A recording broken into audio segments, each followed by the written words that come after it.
بسم اللہ الرحمن الرحیم، صفحہ نمبر 26 کی آخری لائن. والثالث قد تترک الحقیقۃ بدلالۃ سیاق الکلام. لفظ کے حقیقی معنی چند مقامات پر چھوڑے جاتے ہیں، بتائے گئے تھے، ان میں سے 2 کا ذکر آیا ہے.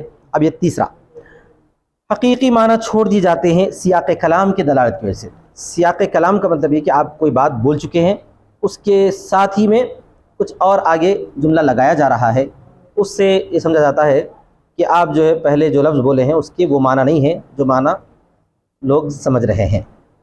سمجھ میں آ گیا نا سب؟ جیسے کہ استثناء ہے، شرط ہے وغیرہ. کیا ہے وہ؟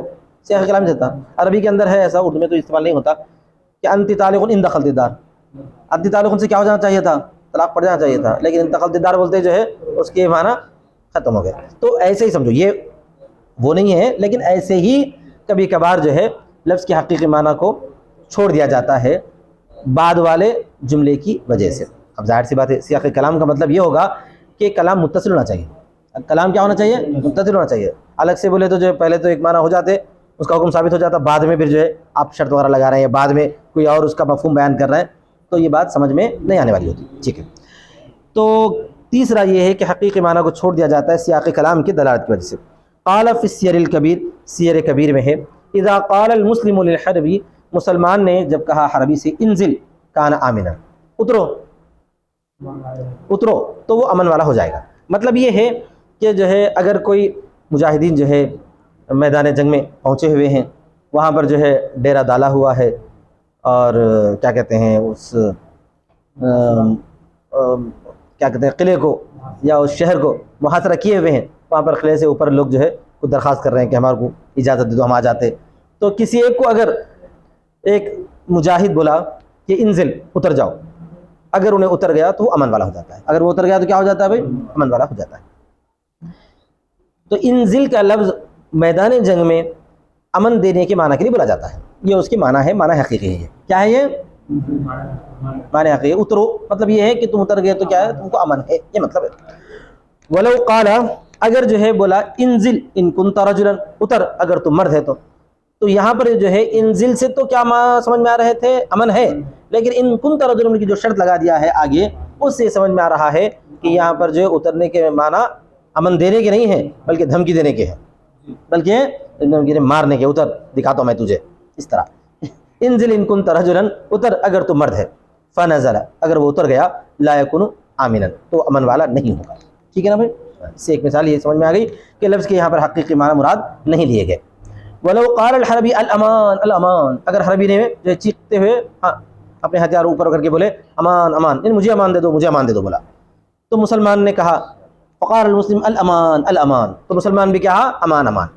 تو تجھ کو امن ہے، یہ کچھ بھی نہیں بولا، اس کے امان کے جواب میں نے بھی کیا بولا؟ امان بول دیا. تو کانا آمنا، تو اس وقت میں بھی وہ امن والا ہو جائے گا. کیوں ہو جائے گا؟ اس لیے کہ اس کے سوال کے جواب میں اس نے امن کا جملہ استعمال کر لیا ہے. وقال ولو قال، اگر مسلمان نے کہا الامان ستعلم ما تلقى غدا، یعنی بولا امان تو جان لے گا کل تو کس چیز کو دیکھے گا، کل تو کس چیز سے ملے گا. لقي القبر تو ملنا، کل تو کس چیز سے ملے گا. ولا تاجل، اور جلدی مت کر. امان امان انہیں چیخ رہا تو مسلمان کیا بولا یہاں سے؟ امان، کل پتہ چلے گا تجھے، جلدی مت مچا.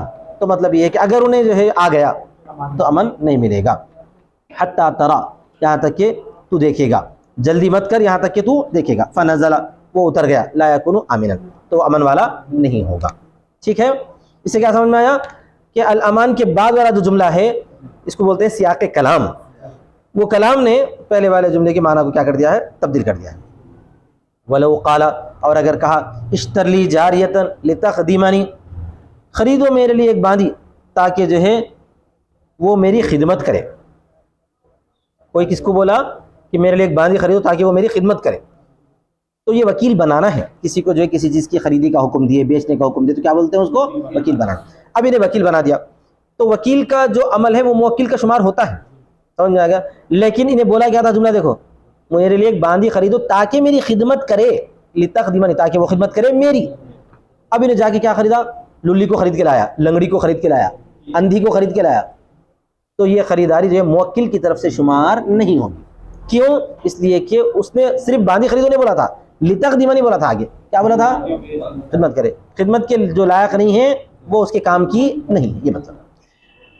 اگر کہا میرے لیے باندھی خریدا کہ وہ میری خدمت کرے، فاشترى العمياء، اس نے خریدا اندھی کو، اب الشلاء یا جو ہے اپاہج کو، لا يجوز، شلاء کا مطلب اپاہج جس کے ہاتھ پیر شل ہو گئے ہوں، کام نہ کرتے ہوں، لا يجوز، جائز نہیں۔ جائز نہیں کا مطلب یہ کہ یہ موکل کی طرف سے شمار نہیں ہوگی، اب یہ اس کی اپنے گردن پہ سوار ہو گئی، جو خریدا وکیل بنایا اس کی طرف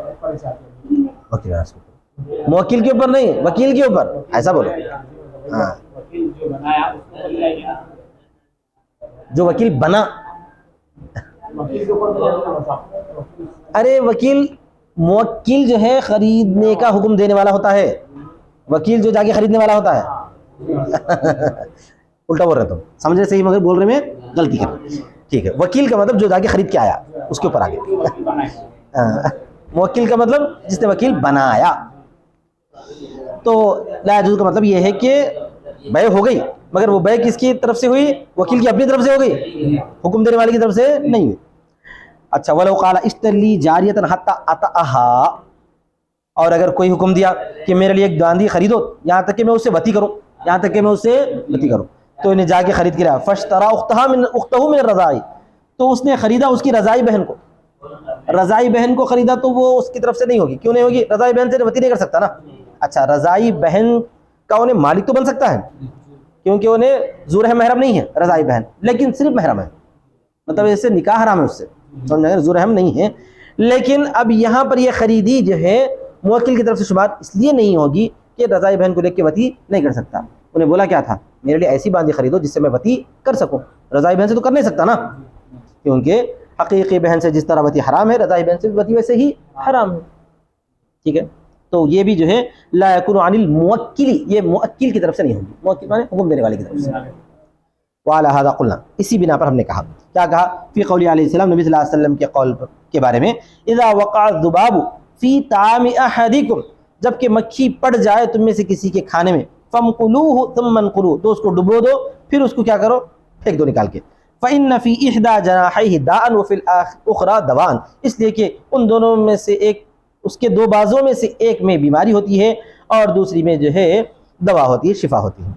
تو یہ آپ صلی اللہ علیہ وسلم کا سیاق کلام دلالت کرتا ہے کہ یہ حکم شرعی نہیں ہے، یہ حکم مکھی کو ڈبونا ضروری ہے، فرض ہے، ایسا حکم شرعی نہیں ہے، بلکہ کیا ہے؟ یہ حکم طبی ہے، کیونکہ آپ نے کیا فرمایا ہے کہ ایک میں بیماری ہوتی ہے ایک میں زہر ہوتا ہے، لہذا کیا کرو؟ ایک بیماری ہوتی ہے ایک میں علاج ہوتا ہے، سمجھ میں آ گیا نا سب؟ اس واسطے جو ہے اگر کوئی کر لیا تو ٹھیک ہے، نہیں کر لیا ویسے اٹھا کے پھینک دیا تو بھی ٹھیک ہے، کیونکہ حکم شرعی تو ہے نہیں، حکم شرعی تو ہے نہیں۔ یہ مطلب کہ اس کے دو بازوں میں سے ایک میں بیماری ہوتی ہے اور دوسرے میں دوا ہوتی ہے، وہ مقدم کرتی ہے بیماری کو دوا پر۔ یہاں تک ہو گئی حدیث۔ دل سیاق الکلام، سیاق کلام نے دلالت کی ہے اس بات پر کہ ڈبونا تکلیف کو ہم سے دور کرنے کے لیے، لدفع الاذى عنا لا لامر تعبدی، نہ کہ کوئی شرعی حکم، امر تعبدی بولے تو شرعی حکم، حقا للشرعی، جو شریعت کا حق ہو۔ تعبدی کا مطلب ہوتا ہے دونوں، ایک تو یہ کہ غیر قیاسی کو بھی تعبدی بولتے ہیں، غیر قیاسی کو بھی تعبدی بولتے ہیں، یا شرع الحکم کو بھی تعبدی بولتے ہیں۔ یہاں پر آپ ترجمہ دو کر سکتے ہیں، یعنی یہ کہ وہ غیر قیاسی حکم نہیں ہے جو شریعت کا حق ہو، کیونکہ آپ صلی اللہ علیہ وسلم نے آگے اس کی وضاحت کر دی۔ تو سیاق کلام دلالت کرتا ہے کہ اوپر لفظ کے یا حکم کے کیا معنی ہے، تو یہاں پر حکم کے معنی سیاق کلام کی وجہ سے سمجھ میں آ گیا کہ یہ حکم شرعی نہیں ہے، یہ حکم شرعی نہیں ہے، ایک جو ہے طبی حکم ہے، اگر آپ کرتے ہیں تو کرو، نہیں کرتے تو کوئی حرج کی بات نہیں، پورا پھینک دیتے ہو پورا ہی پھینک دو، دودھ پورا پھینکتے ہیں تو پورا ہی پھینک دو، یا جو ہے بنیے کی طرح نکال کے چوس کے پھینکتے تو وہ بھی کرو، یا بنیے کی طرح گھی میں مکھی گری تو بنیا کیا کرتا کہتے معلوم ہے؟ کیا کرتا کہتے تاکہ گھی ضائع بولتے ہیں ایسا کنجوسی کی مثال دینے کے لیے ہمارے ماحول میں، سنے تم کبھی یہ مثال بنیے کی مثال بول کے؟ اس واسطے ان کے پاس پیسہ خوب جمع ہوتا، میاں پیسہ ان کے پاس خوب جمع ہوتا، ذرہ بھی ضائع نہیں ہونے دیتے وہ لوگ۔ کیا پہنتے معلوم نا؟ بالکل معمولی کپڑے پہنتے، وہ دھوتی بھی ایسی پہنتے کہ اندر سے خزانہ جھانکتے رہتا، اتنی پتلی دیکھے ایسے مارواڑی ہو نہیں آ رہا ہوں۔ تو بہرحال آگے دیکھو، وَإِنَّهُ لَيُقَدِّمُ الدَّاءَ لِدَفْعِ الْأَذَى عَنَّا، ہم سے تکلیف کو دور کرنے کے، نہ کہ جو ہے کوئی کوئی تعبدی حکم حق شریعت کا، فَلَا يَكُونُ الْإِيجاب، تو وہ واجب کرنے کے لیے نہیں، وہ واجب کرنے کے لیے نہیں. ٹھیک ہے، آگے دیکھیے. اسی طرح اللہ تعالیٰ کا قول ہے انما صدقات للفقراء، صدقات تو فقراء کے لیے ہیں، صدقات تو فقراء کے لیے. یہ کہاں فرمایا اللہ تبارک و تعالیٰ نے؟ عقیبہ قولی ومنہم من یلمزک فی الصدقات.